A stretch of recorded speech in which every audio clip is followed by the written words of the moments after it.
years ago, when I took this job, Donald Trump had just been elected. And we had yet to see how much damage would be done to our country and our democracy, and how much anti-Semitism and bigotry would rise across this nation. I asked you at that time to dream with me about what JALSA could do, what impact you and I and this organization could have. First, we focused on our state. In a time of fear and isolation, in the face of an authoritarian federal government, while also battling a devastating pandemic, we figured out how to use all of our tools: community organizing, advocacy, education, and legal tactics to change our Commonwealth for the better. In a time when abortion is being restricted in nearly half of this country, JALSA helped to expand abortion rights and made sure that our doctors and our out-of-state patients are protected. When immigrants were being threatened with deportation, our staff attorney wrote the legislation guaranteeing that all Massachusetts immigrants, regardless of documentation, could get driver's licenses, and we defended that new law on the ballot.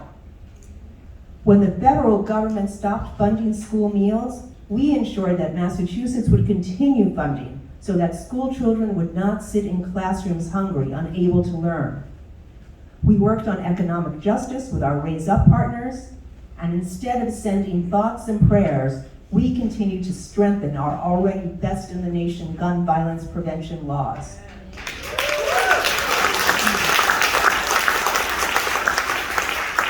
And in light of our state's heartbreaking affordable housing crisis, we created a curriculum which we are presenting all throughout the state called Confronting Housing Discrimination, which is teaching people about how decisions based on racial segregation led to the creation of today's housing patterns and how they can become advocates for more affordable housing in their cities and towns.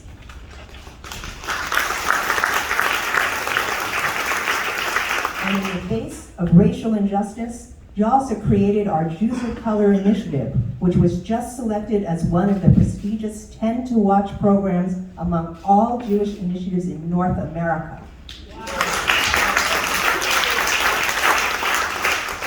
And we further expanded our reach nationally.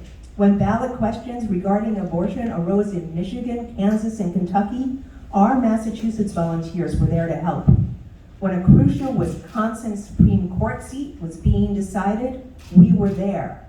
And when harsh, unfair, and racially biased voter suppression laws were being passed in states around the country, and people were being prevented from casting their ballots, we organized thousands of volunteers to reach over 250,000 voters to make sure they knew how to register and how to get their ballots counted.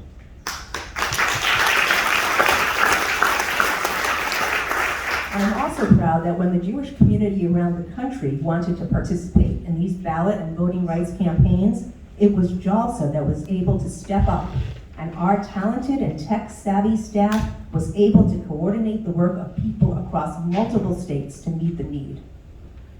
We accomplished all of this together, and we accomplished this thanks to your dedicated support. As we gather here tonight to talk about these achievements, friends, it is now time to talk about what comes next. The forces of white supremacy are manufacturing anti-Semitism and bigotry throughout our country, using this as fuel to grow stronger. But here at JALSA, our fuel comes from Leviticus 19:16, in which we are told, "Do not stand idly by when the blood of your neighbor is being shed." At this pivotal moment, let me assure you, JALSA will not be standing by. We will not stand by when Black, Latinx, and the Asian communities, women, the LGBTQ community, people with disabilities, and others who are being targeted are made to feel unsafe and lesser in this country. And we will not stand idly by when books are being banned, when transgender children are being denied health care, when Black people can't safely drive on our streets, and when pregnant people are being denied life-saving care. We will fight back against anti-Semitism by creating mutually supportive relationships with our allies, not ceding power to those who would make us fearful to live as our full Jewish selves.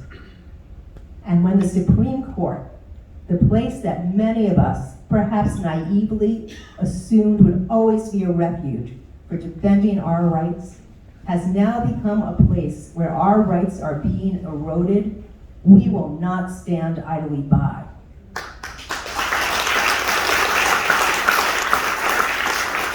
The Jewish community has a love affair with democracy.